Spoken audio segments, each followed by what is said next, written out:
Senhor Jesus. Amém, Senhor.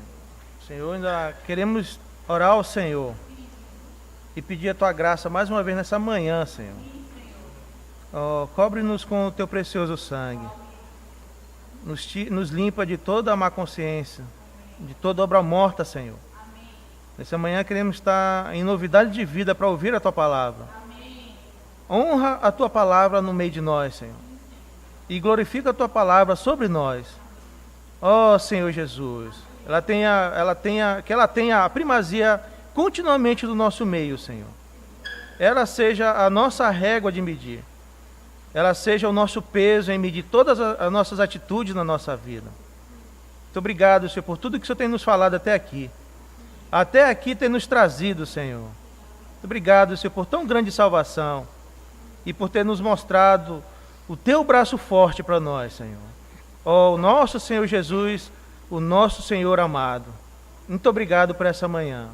Ser com cada coração aqui, cada mente, Senhor. Dá entendimento a todos nós na Tua palavra. Ó, brilha sobre nós, Senhor. Ilumina as nossas trevas. Ó, Jesus é o Senhor. Amém. Amém, irmãos. Vamos continuar o nosso estudo, de Romanos. Ontem nós paramos Onde que nós paramos ontem, irmãos? Os irmãos estão por dentro, amém. Estão anotando direitinho. Nós paramos na antiguidade do Evangelho, Vamos ler Romanos, capítulo 1.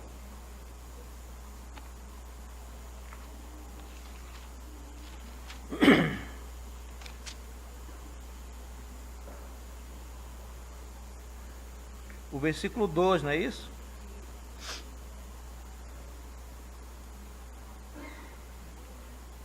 Ele fala assim,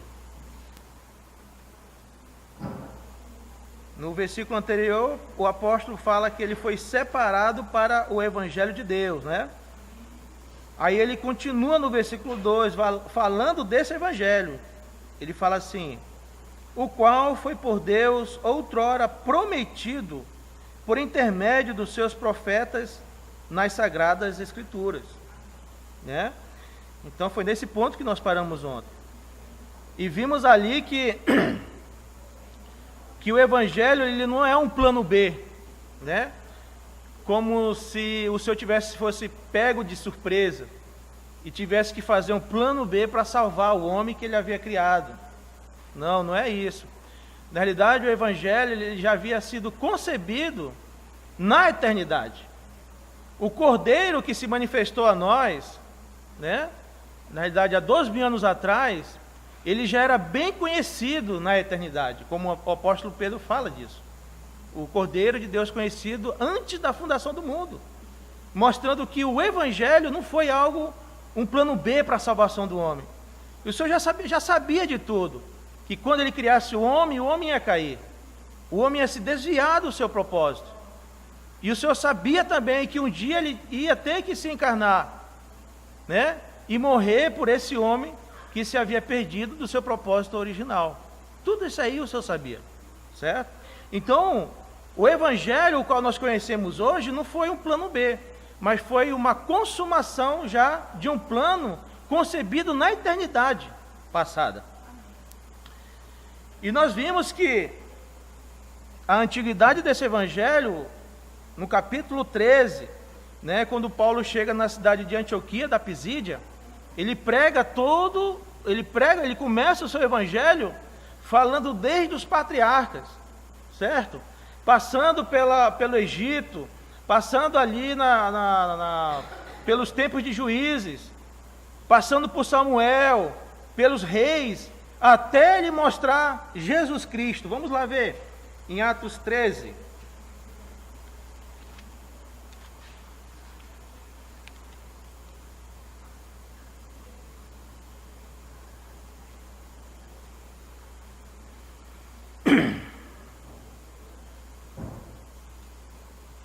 Atos 13, versículo 23.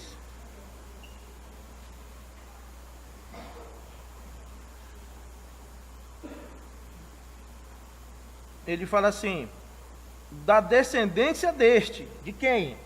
Do rei Davi, ao qual ele havia falado no versículo anterior, conforme a promessa. Trouxe Deus a Israel o Salvador, que é Jesus, né? Então, mostrando o quê? Que toda a revelação do Novo Testamento, né, a consumação dela, ela está baseada na Antiga Aliança. O Novo Testamento, ela é a consumação do Antigo Testamento. E o Novo Testamento estava oculto no Antigo Testamento. E nisso a gente vê que nenhum contradiz o outro, ou a gente poderia imaginar como se fosse uma ruptura com a Antiga Aliança, e não é. Ele é uma conclusão da Antiga Aliança. O Novo Testamento é a conclusão da Antiga Aliança, a qual nós vivemos nessa era hoje, certo? E aí, você for ver esse capítulo, todo o evangelho que o apóstolo Paulo falou, ele tirou da onde? Da Antiga Aliança, pegando todos os pontos principais ali, até chegar no Senhor Jesus. Ele começa falando dos patriarcas, começa falando do tempo que eles passaram no Egito. Ele fala que o Senhor suportou por 40 anos, né, os maus costumes daquela nação. Por quê? Como a gente sabe que toda má conversação corrompe os costumes. Se você continuamente tem uma amizade que ela não crê no Senhor e continuamente essa pessoa fala coisas mais a você, daqui a um tempo você vai estar falando igual a ela. Porque as más conversações corrompem, irmãos, os bons costumes. Corrompe o falar que edifica, corrompe a vida que em nós está, né? Entristece o Espírito Santo. Então a tendência é o quê? É nós começar a apagar em nós o Santo Espírito. Então foi o que aconteceu com a nação de Israel. Eles passaram um bom tempo no Egito. Quando o Senhor os tirou, irmãos, eles estavam totalmente mesclados com aquela vida de idolatria que havia no Egito. Tanto é que eles saíram do Egito, mas trouxeram os ídolos no meio deles. E por causa disso, o Senhor teve que levantar uma nova geração para entrar na boa terra que havia prometido para eles. E aí ele continua. Havendo João primeiro pregado a todo o povo de Israel, antes da manifestação dele, batismo de arrependimento, mas ao completar João a sua carreira, dizia, né? Por aqui nós começamos a entender, só recapitulando aqui para alguns irmãos e para alguns que não estiveram ontem aqui, por que João Batista perdeu a sua cabeça? Porque qual era o objetivo que o Senhor havia levantado ele? Só preparar o caminho para o Senhor que havia depois dele. Não foi isso? Era esse o chamamento dele. Foi para esse propósito que o Senhor havia chamado. Aí quando o Senhor se manifesta, o que fala a palavra? Ao completar João a sua carreira, dizia, não sou quem supondes, mas após mim vem aquele de cujos pés não sou digno de desatar as sandálias. Mas o que nós vemos no Evangelho? Que ele continuou a fazer uma obra paralela com a do Senhor. Porque quem era o rei que havia chegado ali daquele reino? Era o Senhor, não era ele.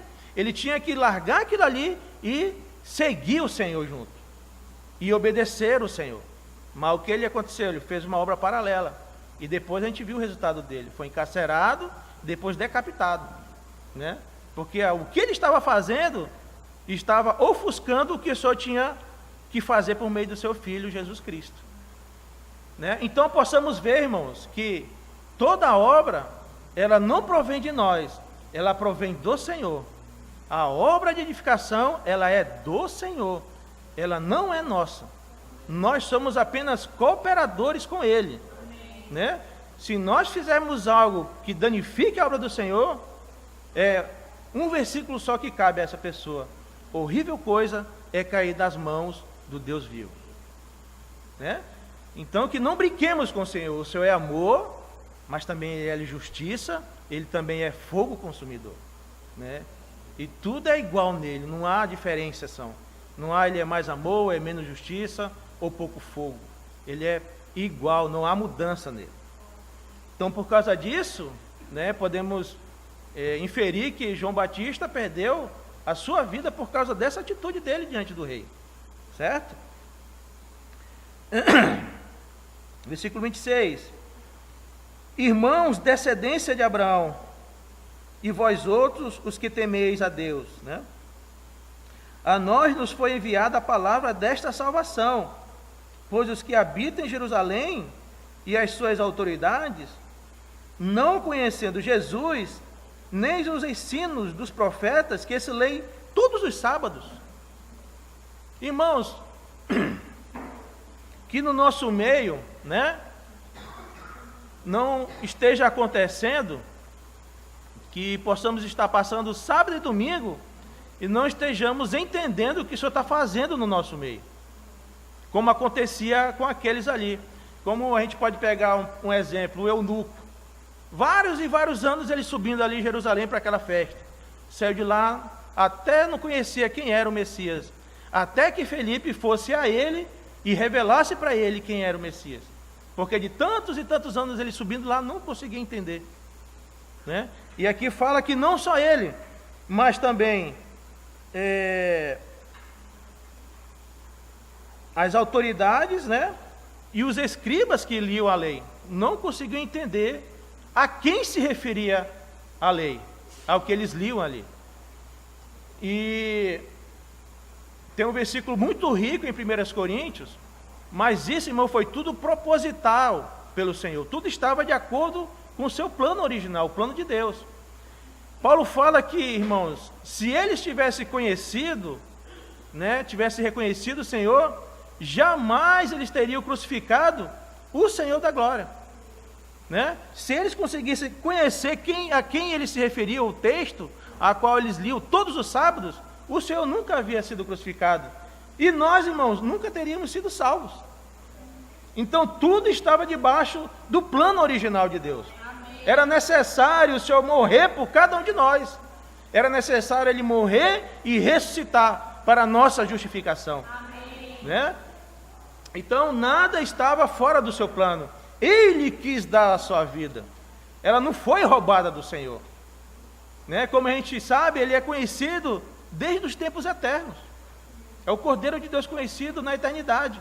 Ele sabia que um dia ia passar por aquilo ali, então tudo tinha que se cumprir.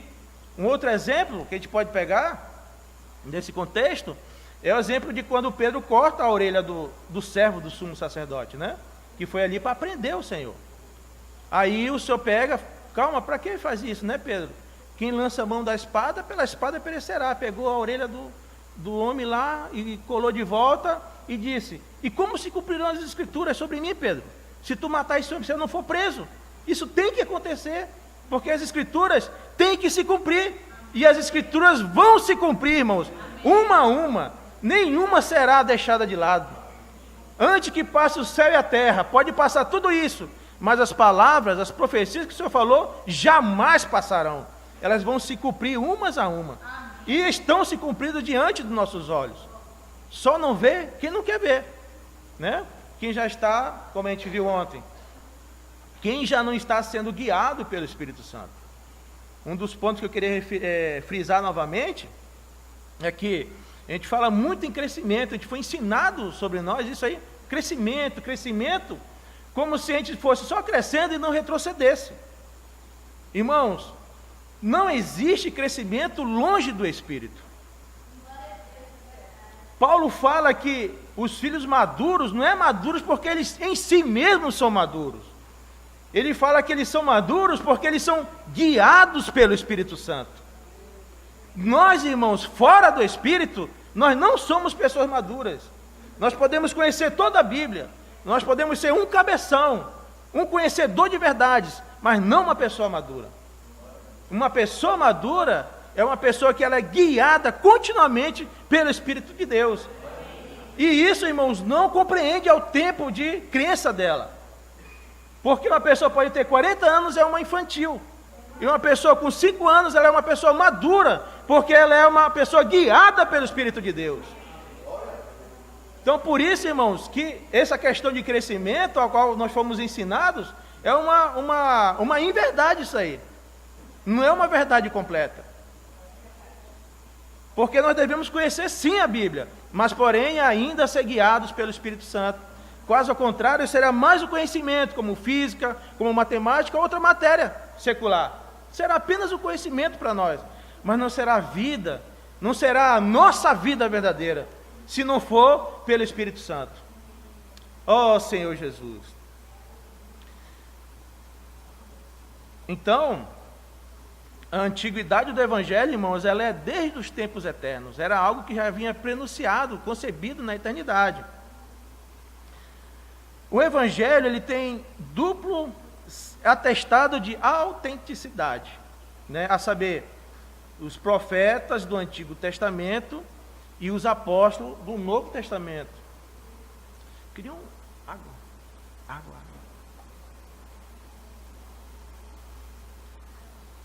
A linha de raciocínio do apóstolo Paulo é que as boas novas da salvação pela fé não constituem uma inovação, né? Não é algo novo que foi inventado por eles.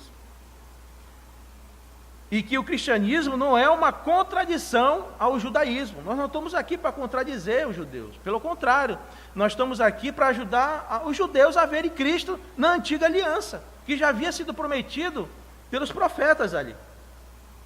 Antes, porém, é o cumprimento, a consumação, o clímax dessa dispensação. O Novo Testamento é o clímax, é a consumação da antiga aliança. O Messias predito no Antigo Testamento é o Cristo do Novo Testamento. O servo de Deus que os profetas predisseram é o Filho de Deus que os apóstolos pregaram. É o mesmo. Quem vem acompanhando a gente viu que nós fizemos uma série de estudos sobre a apresentação do Senhor na antiga aliança, né? E naquela intermediação entre o antigo e a nova aliança, que é um espaço de 400 anos, sem o Senhor falar. Mas, porém, o Senhor não quer dizer que o Senhor tinha deixado de trabalhar para manifestar lá na frente o seu Filho. Uma palavra que nós vimos foi o verbo de Deus, que o Senhor trabalhou nesse inteirinho aí, para quando os apóstolos viessem com o Evangelho, eles pudessem mostrar para os gregos que o verbo que eles queriam conhecer era Jesus Cristo, a qual havia se encarnado, morto e ressuscitado em Jerusalém. Então, nós vimos tudo isso aí com respeito à manifestação do Filho de Deus nas Sagradas Escrituras do Antigo Testamento. Então não é algo novo, irmãos. O Novo Testamento é uma consumação, é a revelação de uma forma completa do Filho de Deus para cada um de nós, graças ao Senhor. Oh Senhor Jesus. Então a gente vê que o Evangelho não é algo novo, mas é algo muito antigo, né? Que nós vimos em Atos 13. Nós acabamos de rever aqui, bem resumidamente.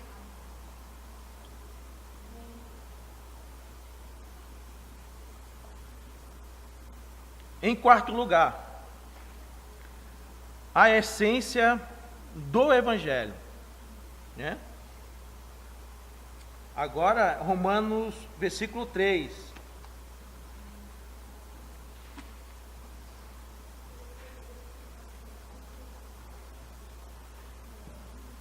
Capítulo 1, versículo 3, né? Então nós vimos a antiguidade do Evangelho, e agora nós vamos ver a essência do Evangelho, que é o quarto ponto.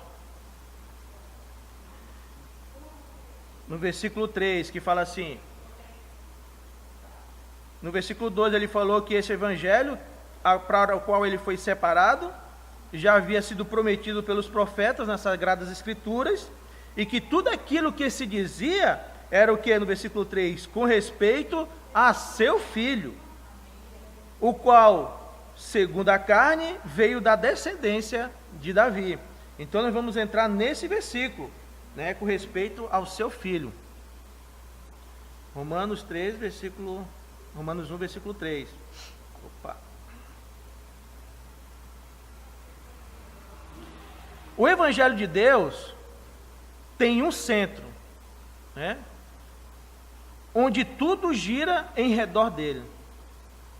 Do começo ao fim do Evangelho, ele trata desse centro. Não são coisas secundárias, né?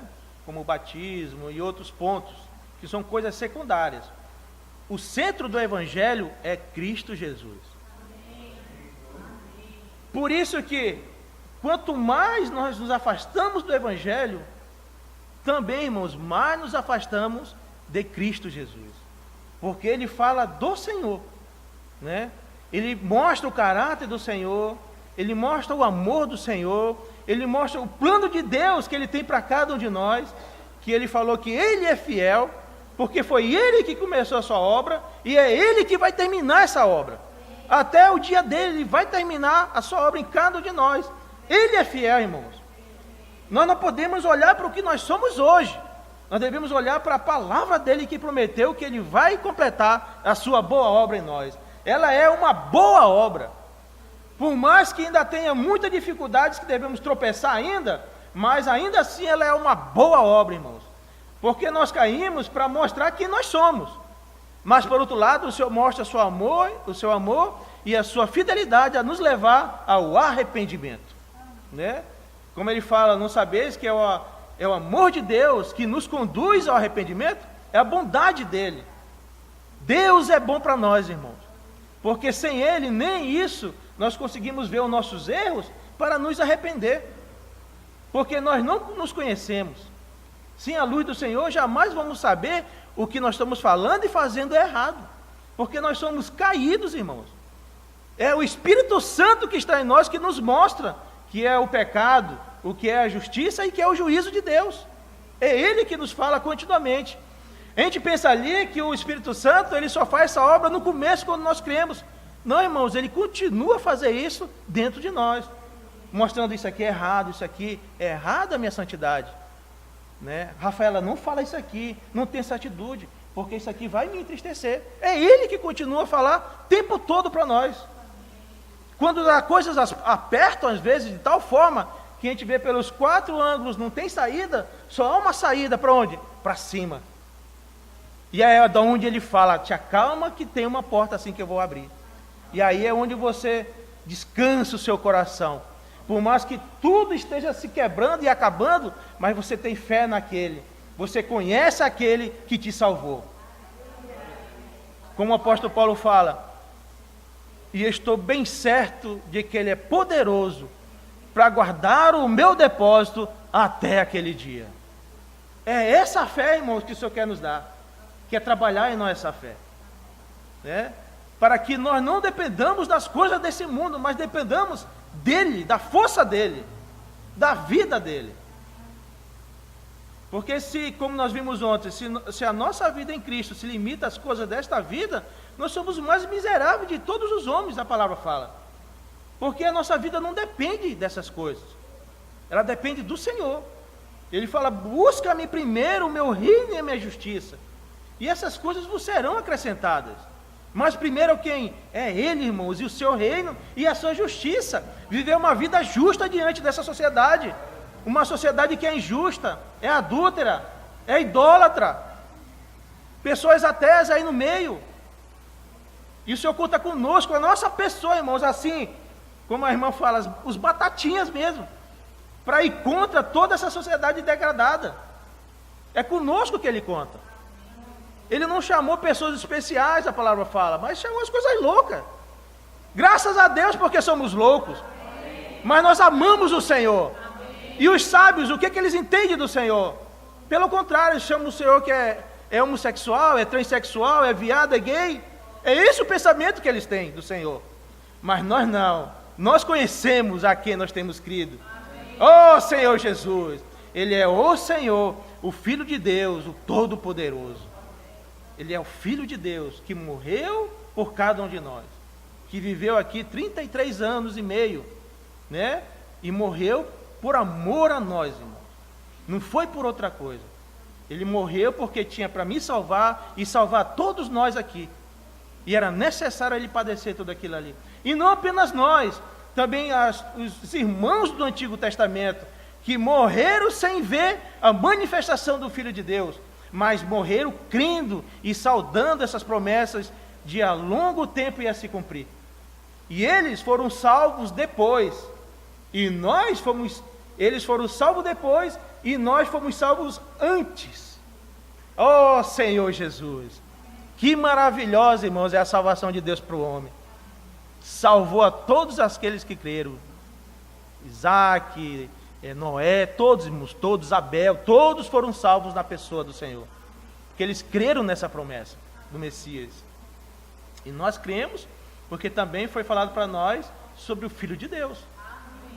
Eu gosto de repetir isso aí, não para me gloriar, mas porque aos meus 12 anos eu perguntava da minha mãe e dos meus avós, que eram super católicos, quem é o Pai, quem é o Filho e quem é o Espírito Santo.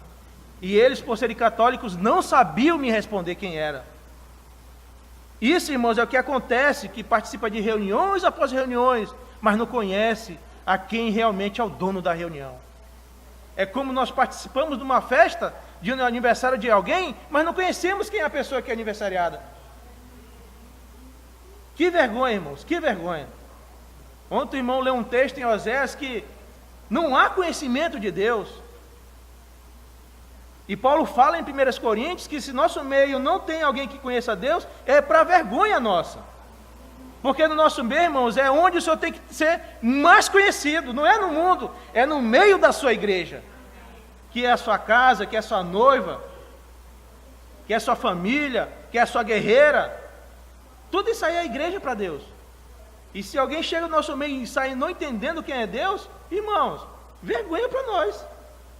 Que as pessoas têm que entrar aqui, têm que reconhecer que Deus está no nosso meio e tem que, abrindo a boca, confessando os seus pecados, falar que realmente Deus está no nosso meio. Amém. Essa realmente é uma reunião, uma igreja saudável, onde Cristo se torna presente, né? Oh Senhor Jesus. Então, a essência do Evangelho é Jesus Cristo. O Evangelho de Deus tem um centro onde tudo gira em redor dele, do começo ao fim. Ele trata desse centro que é o Filho de Deus. Efésios 3:8.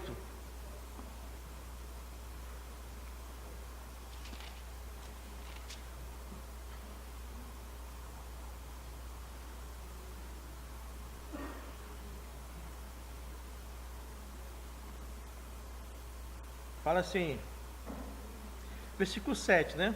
Em diante.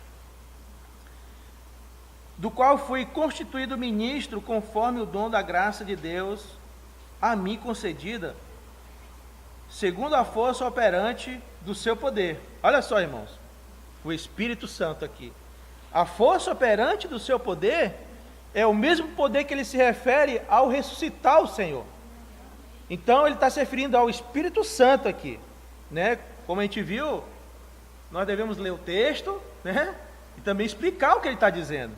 Tá certo? Aqui ele está só mudando o adjetivo, a força operante. Mas se ele botar aqui, do qual foi constituído ministro, conforme o dom da graça de Deus, concedido pelo Espírito Santo. Não muda a coisa. Só vai dar mais ênfase que é o Espírito, que é a força operante do seu poder, é o Espírito Santo. Aí ele continua no versículo 8.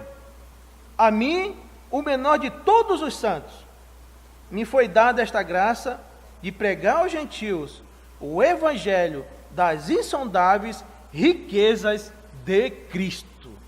Então, o centro do evangelho, irmãos, é Cristo Jesus. É dele que procede todas as riquezas que estão no evangelho.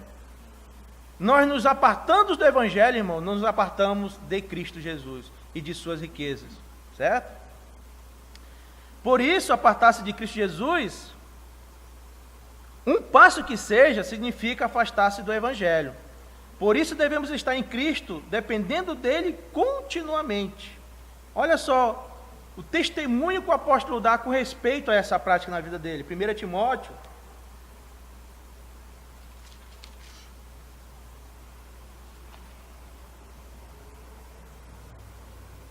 versículo 12 em diante. 1 Timóteo 1, do 12 em diante, do 12 até 17.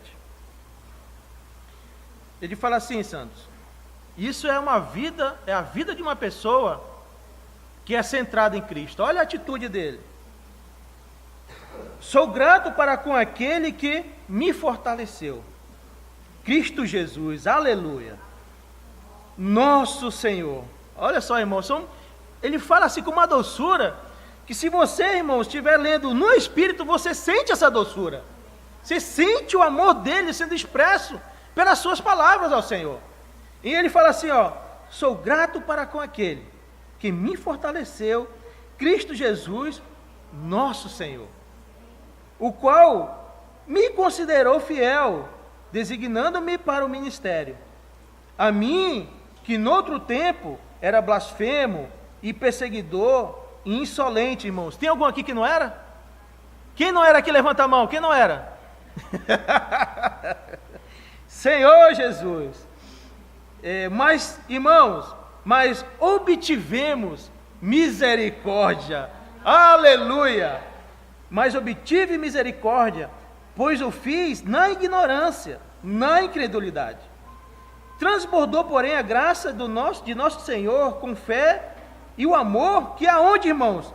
Em Cristo Jesus. Sempre ele está apontando, tudo que ele vivia está lá em Cristo. Vocês têm que ir lá em Cristo para viver isso também. É isso que ele está mostrando para nós. Fiel é a palavra e digna de toda aceitação, que Cristo Jesus veio ao mundo para salvar os pecadores, dos quais eu sou o principal. Diga assim, irmãos, dos quais eu sou o principal. Aleluia, foi para isso que ele veio. Oh Senhor, está aqui os principais pecadores. Aleluia, oh Senhor Jesus. Mas agora são pecadores que graça ganharam. Aleluia, Senhor Jesus.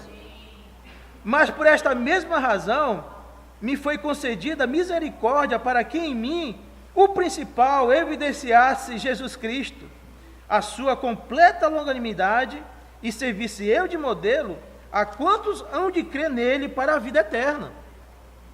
Assim ao Rei eterno, imortal, invisível, Deus único, honra e glória pelos séculos dos séculos. Amém. Você quer ter essa vida, irmãos? Quer experienciar isso aí? É em Cristo Jesus.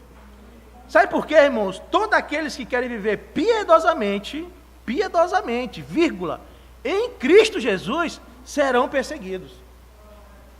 Por isso que uma coisa atrai a outra, né? Quando nós somos perseguidos, quando nós estamos em Cristo, a vida ela jorra para fora, irmãos, porque o vaso foi quebrado. As circunstâncias que nós vimos semana retrasada é para quebrar o nosso vaso, é para nos envergonhar, para nos humilhar, para dobrar o nosso joelho diante de Deus. Aí, irmãos, quando nós somos fracos, aí então é que nós somos fortes. Porque quando a nossa fraqueza, a nossa carne morre, o novo homem interior, o novo homem, a nova criatura, se manifesta na nossa vida carnal. Mas vem primeiro o quê? A morte para quebrar o vaso, irmão. Para sair o conteúdo agradável aos olhos de Deus que está dentro de nós. Caso contrário, se ficarmos inteiros, não tem como o cheiro que está dentro do vaso ser expelido para a atmosfera, para as pessoas sentirem esse aroma agradável da vida de Deus. Por isso que é necessário as dificuldades, os aquebrantamentos, os apertos, né?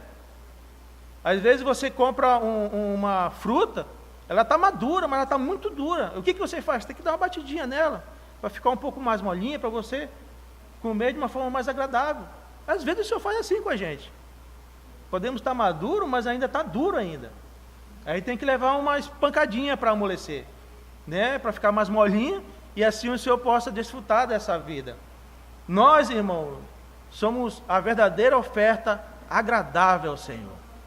A nossa vida ela é uma oferta agradável ao Senhor, mas só é agradável se estiver em Cristo Jesus.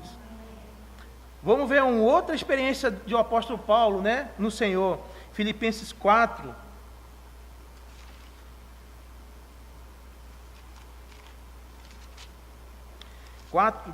Do 10 ao 13. Isso. Filipenses 4, versículo do 10 ao 13.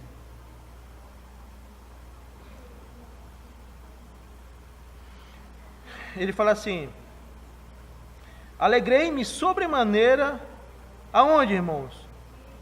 No Senhor, né? Você vê que a verdadeira alegria, ela não é uma alegria a que proceda do mundo, mas uma verdadeira alegria, ela vem do Senhor, e é no Senhor que realmente nos alegramos. Por quê? Agora, uma vez mais, renovastes a meu favor o vosso cuidado, o qual também já tinhas antes, mas vos faltava oportunidade. Olha só, irmãos,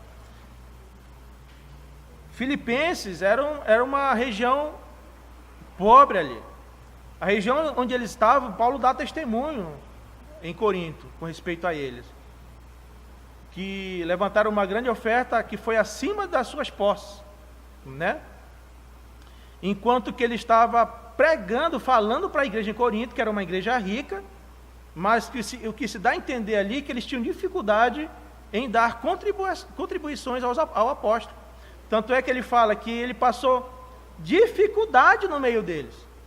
E ele fala que ele teve que desposar outras igrejas para poder levar o evangelho para eles, para não causar dificuldade na pregação do evangelho naquela cidade. Olha a situação. Enquanto que uma igreja, as igrejas da Macedônia, em extrema pobreza ali, superabundaram na sua generosidade. E mesmo acima delas, né, ofertaram e contribuíram com o apóstolo para levar os irmãos da Judéia, que era com esse propósito que ele estava levantando aquelas coletas ali. E aqui ele fala que, olha só, irmãos, igreja pobre, hein? Ele fala ponto e vírgula, o qual também já tinhas antes. Ou seja, continuadamente eles queriam estar contribuindo ali com o apóstolo. De tal forma que faltava oportunidade, mas não faltava contribuições da parte da igreja para ele. Ó Senhor Jesus, que o Senhor também faça isso no nosso meio, irmãos. Nós possamos ter essa graça de sempre ter o coração de contribuir, de tal forma que falte oportunidade, mas não falte contribuição da parte do nosso coração para com o Senhor. Ó Senhor Jesus. Versículo 11. Digo isto não por causa da pobreza, olha só, irmãos, porque aprendi a viver contente em toda e qualquer situação. Por isso que vem a situação de pobreza, para aprender. Dificuldades em lidar com dinheiro, que é para aprender a depender do Senhor. Todas as coisas cooperam para o nosso bem, santos. Todas as coisas. O objetivo é o quê? Nos levar para Cristo. E não adianta nós queremos fugirmos dessas coisas. Elas vão vir. Agora, o ponto é, ou você passa com Cristo, ou você passa sem Cristo. Mas você vai passar por isso. E se você for reprovado, você não vai para frente. Você vai ter que dar a meia volta para passar de novo pela mesma situação. Até que você aprenda a passar por isso aí. Né? Até hoje eu não vi alguém que fosse reprovado numa prova e passasse para outro ano. Estava acontecendo com essa malandragem aí do PT, que ninguém estudava mesmo e estava indo empurrando para cima, para frente. Mas num país sério, irmão, você for reprovado, volte, faça de novo aquela prova, né? Oh Senhor Jesus, que ainda bem que o Senhor não é PT, né, irmãos? Oh, o Senhor é justo e verdadeiro para cada um de nós. Oh, Senhor Jesus. Então ele aprendeu, santos, a viver contente em toda e qualquer situação. Aleluia. Que possamos aprender também, santos, a viver contente em toda e qualquer situação. Aleluia. Tanto ser estar humilhado, como também ser honrado, de tudo em todas as circunstâncias, já tenho experiência, tanto de fartura como de fome, assim de abundância como de escassez. Olha só, o ponto central, irmãos, do Evangelho, e é o ponto central da nossa confiança, da nossa vida nessa terra. Tudo posso naquele que me fortalece. Aleluia! Jesus é o centro do Evangelho ali. E tudo gira em torno dele, César. Tudo gira em torno dele. Glória a Deus. Uma outra experiência dele, né, com o centro do Evangelho, 2 Timóteo, capítulo 4.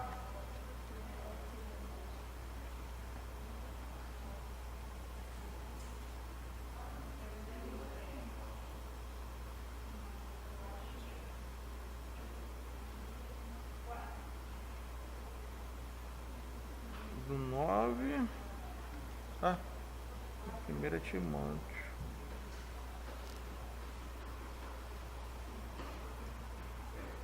Então, ali nós vimos o apóstolo Paulo, né? Ele aprendeu a viver contente em toda e qualquer situação. Um outro ponto a gente vai ver quando ele foi abandonado.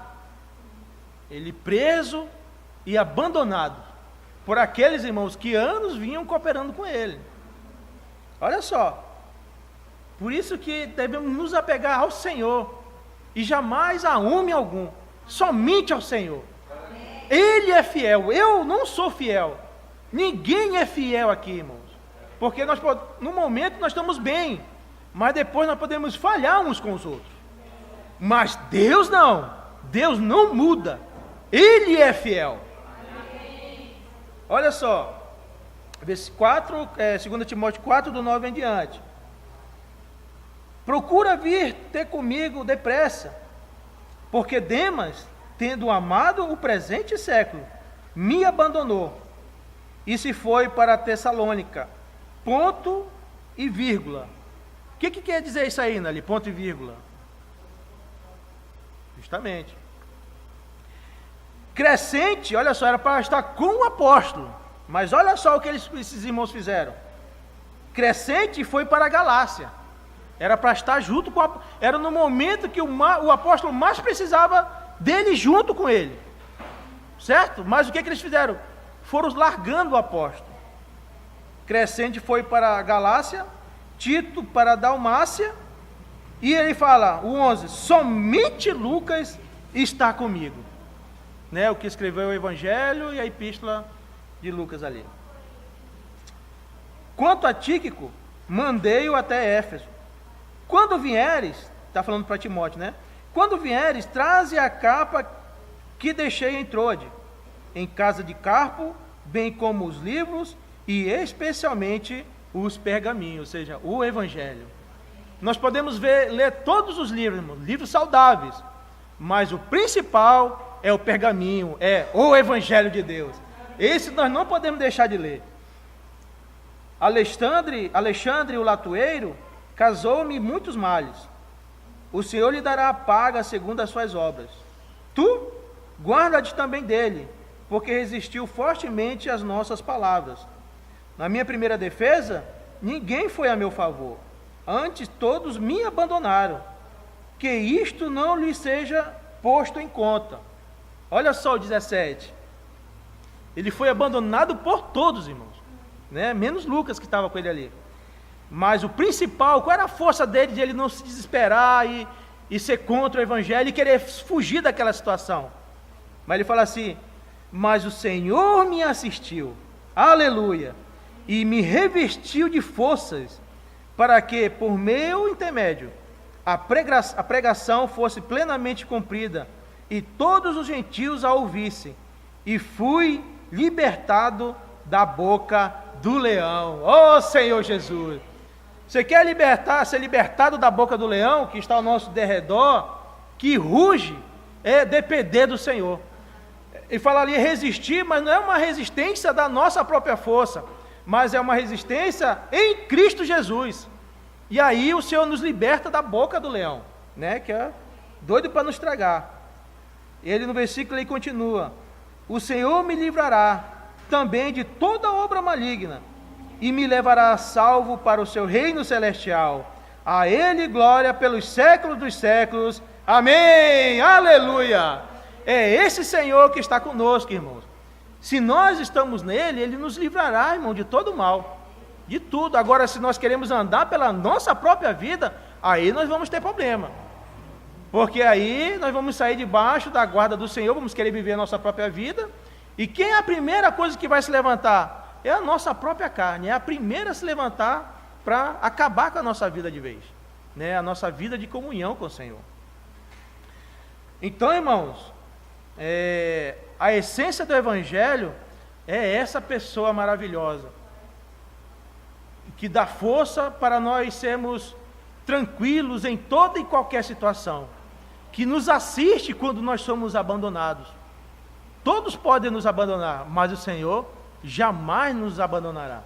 Ele fala que a tua mãe pode te esquecer, né? Teu pai pode te desertar, mas eu jamais te abandonarei. Essa é uma palavra fiel e verdadeira do Senhor. Ele é fiel, santos. Ele jamais nos abandona, sabe? Pode ser a pior situação.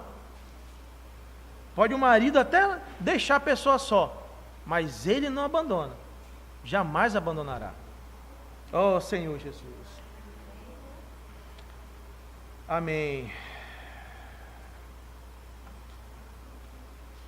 Então, esse é o quarto ponto, né? A essência do Evangelho. E ele fala de uma pessoa. Essa pessoa, ela passou por 2 estágios. Deixa eu ver aqui o horário para a gente não passar aqui. Ela passou pelo estágio de encarnação e pelo estágio de ressurreição. Quando fala encarnação, está incluída, lógico, a sua morte, né? E aqui nós avançamos mais um versículo em Romanos. Romanos 1.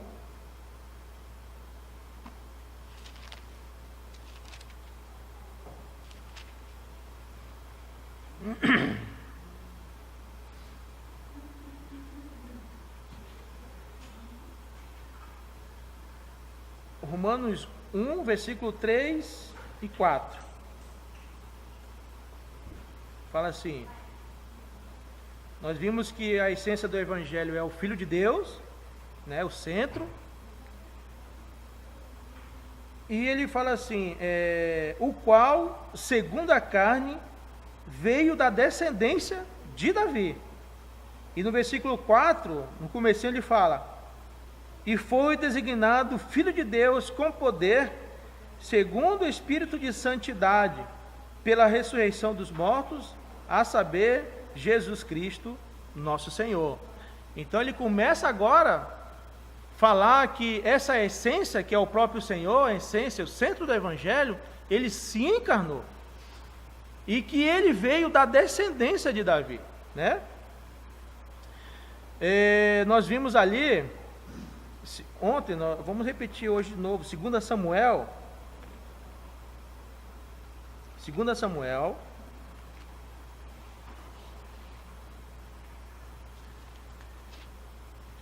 7, né?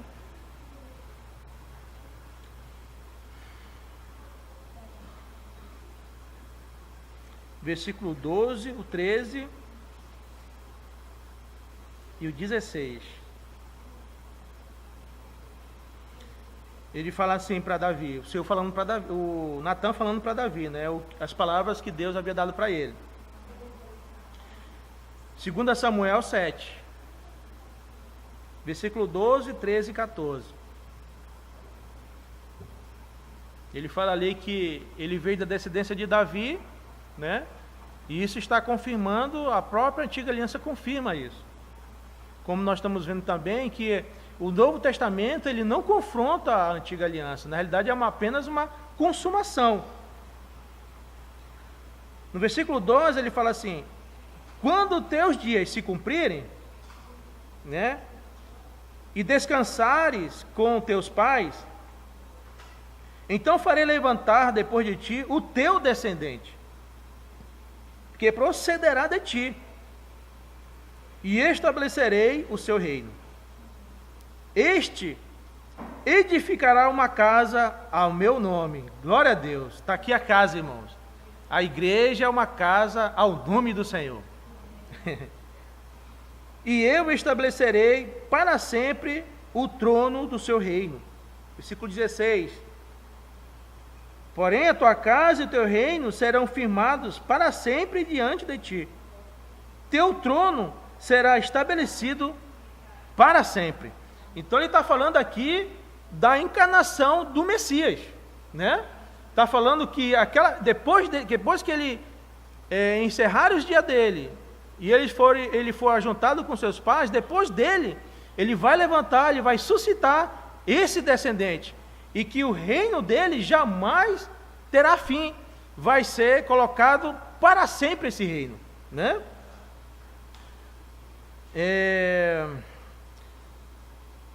O Filho de Deus encarnou e entrou no mundo como descendente de Davi. A encarnação de Cristo é um dos pilares do Evangelho. É, na realidade, o pilar do Evangelho, né? O qual o apóstolo Paulo fala que ninguém pode botar outro fundamento, que está incluindo, que fala da pessoa do Senhor e principalmente da sua morte e ressurreição. Era o que os apóstolos pregavam para as pessoas naquela época, continuamente, dando testemunho de forma viva que eles viram ele morrer e viram ele também ressurreto, dando testemunho dessa visão. E nós damos testemunho dessa visão, mas somos mais bem-aventurados, porque nós não vimos e cremos.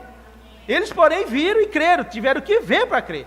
Nós não, irmãos, pela fé, que também não é nossa, procedeu de Deus, nos levou a crer nesse fato. Isso é um fato, que Deus morreu em nosso lugar, por causa dos nossos pecados, e ressuscitou para a nossa justificação.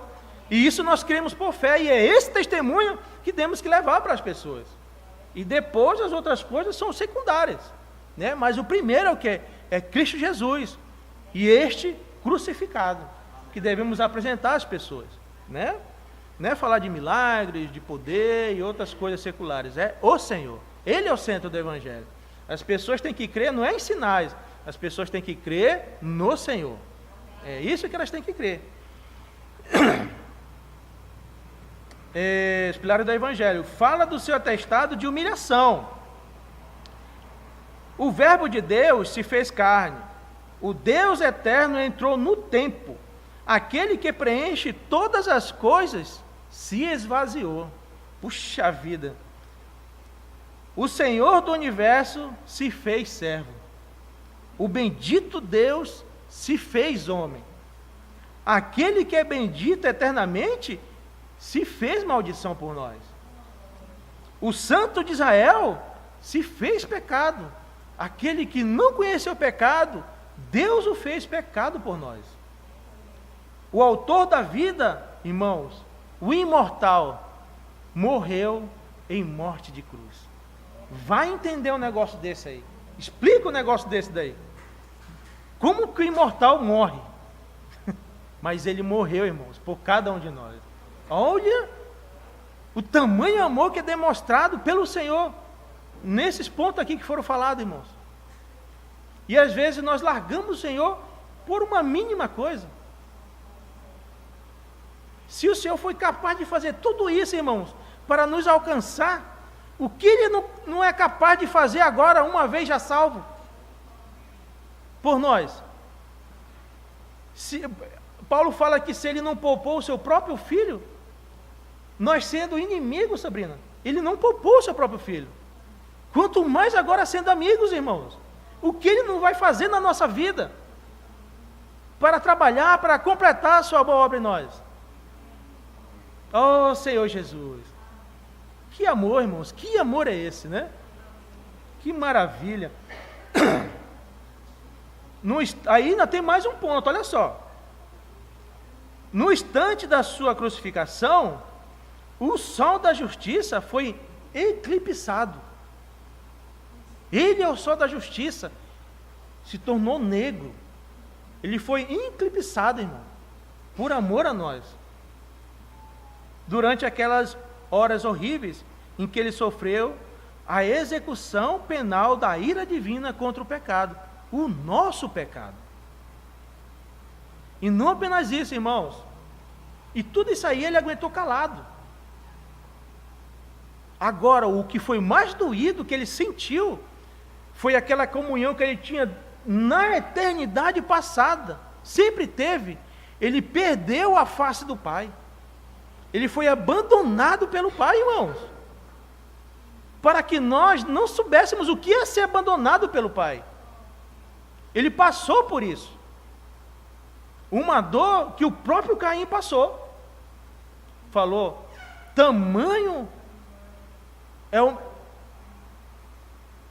o meu pecado, tamanho é a justiça que o Senhor faz sobre mim. Porque não é por causa do pecado em si, mas porque me expulsa da tua presença. Porque o pecado o Senhor pode perdoar, mas, irmão, ser abandonado por Deus, ser expulso da presença de Deus, nem o Senhor aguentou isso aí. Foi quando ele clamou ao Senhor, por que me abandonaste? Ele nunca reclamou, irmãos. As pessoas não tinham fé nele, humilhavam ele, xingavam ele, e ele nunca reclamou. Mas nesse ponto ele não aguentou como homem, ele não aguentou. E ele passou isso para que nós não passássemos por isso. Saber o que é ser abandonado pelo Pai. E isso que deve nos levar mais a amar Ele ainda, porque Ele não permitiu isso, irmão. Ele sofreu por isso aí, e não permite que nós não sejamos abandonados. Por isso que Ele é o único mediador entre Deus e os homens, que vive a interceder por cada um de nós, para que nós não sofremos por isso, não possamos sentir o que é essa experiência amarga de perder a face do Pai. Pelo contrário, quando ele estava aqui na terra, ele rogou ao Pai, ele falou, Pai, aonde eu estou, eu quero que também estes estejam comigo, e não só apenas este, mas a todos que vão crer em Ti, eu quero que estejam junto comigo. E onde o Senhor está, irmão, está à destra de Deus, e nós estaremos com Ele um dia plenamente. Na realidade, nós já estamos, já fomos ascendidos aos céus. Mas o que ainda acontece é que a nossa carne, nossa mente caída, ainda toma conta dos nossos pensamentos. Por isso que é necessário os sofrimentos, irmãos, para o Senhor nos livrar dessa tamanha morte que traz o pecado sobre nós, que é uma coisa que eternamente nos assedia. Né? Semana passada eu falei que o pecado é como se fosse aquele homem maligno atrás de uma donzela. Né? Essa donzela, ela está desposada com outro homem, endereçada a outro homem, mas o pecado é aquele homem maligno que vive cantando aquela donzela, né? Cortejando ela o tempo todo, a tal ponto de forma que ela dê ouvido para essa conversa e caia no pecado. É isso que Paulo fala ali em Hebreus, que eternamente ele nos assedia, com o objetivo que é de sujar a nossa santidade, de manchar a nossa justiça que temos em Cristo Jesus, e nos separar de Deus. Então, irmãos, tem mais um ponto ainda. Ele sofreu a execução penal da ira divina contra o pecado. O ponto mais humilhante da sua encarnação foi quando o glorioso Deus desceu ao profundo abismo de vergonha, ao Hades, né? Isso foi o ápice da morte do Senhor. E chegou, como a gente fala aqui, né? Chegou ao fundo do poço, ao fundo da morte, para onde leva o pecado, né? Para aquela situação ali. E isso, irmãos, diz respeito à sua encarnação e à sua morte. E às vezes, por pouca coisa, nós largamos o Senhor de lado, né? Por ira, indignação, por murmúria, essas coisas nos afastam de Deus.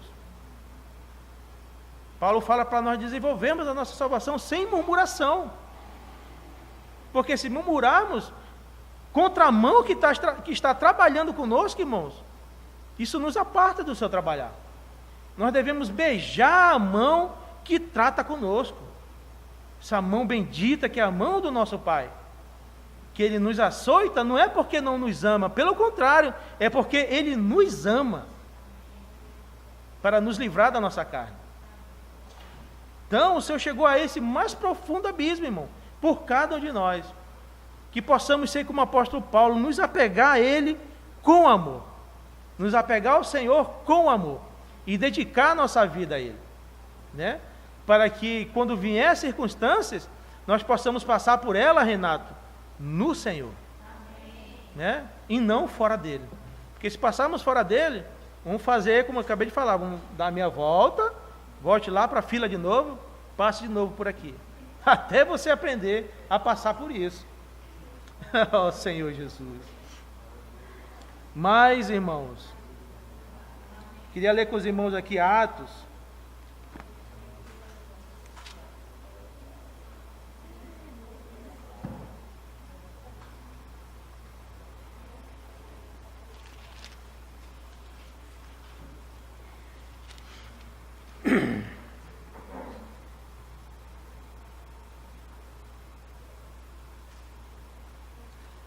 Com respeito à morte do Senhor, Atos 2,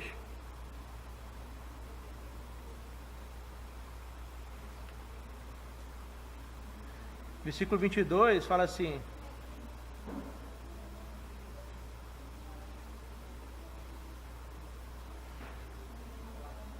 hoje é o primeiro dia da semana, né?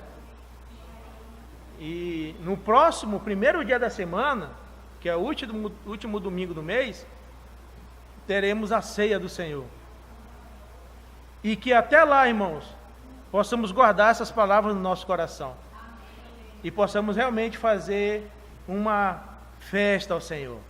Por aquele que morreu, mas também ressuscitou. Ah, glória a Deus. E olha o testemunho que o apóstolo Pedro fala com respeito a isso. 22. Varões israelitas, atendei a estas palavras.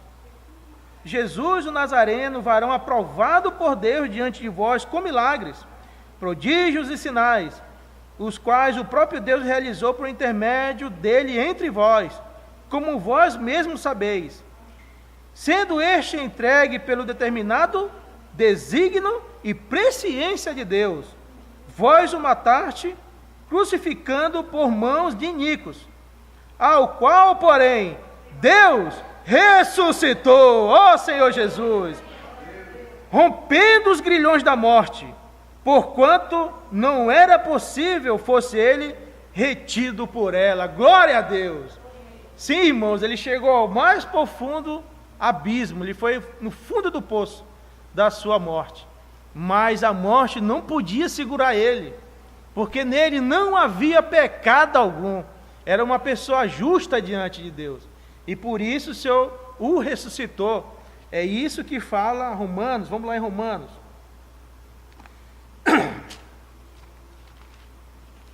Romanos 1, versículo 4. 1:4.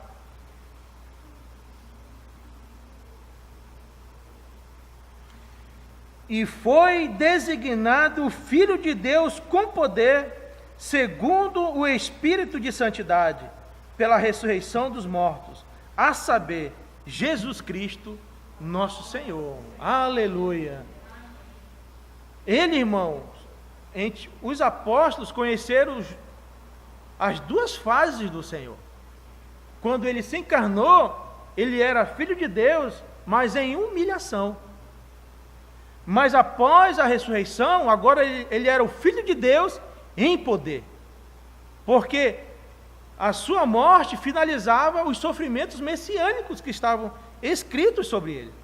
Mas agora a ressurreição representava uma nova fase da salvação de Deus para o homem. Agora não era mais o Filho de Deus em humilhação. Agora ele foi designado Filho de Deus em poder. O qual o Salmo fala, né? Ele fala assim: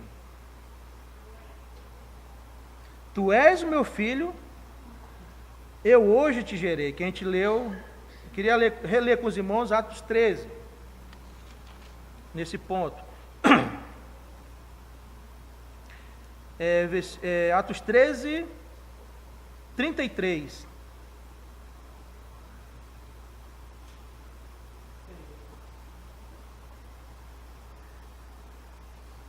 Fala assim: como Deus a cumpriu plenamente a nós, seus filhos, ressuscitando a Jesus, como também está escrito no Salmo 2: Tu és o meu filho, eu hoje te gerei.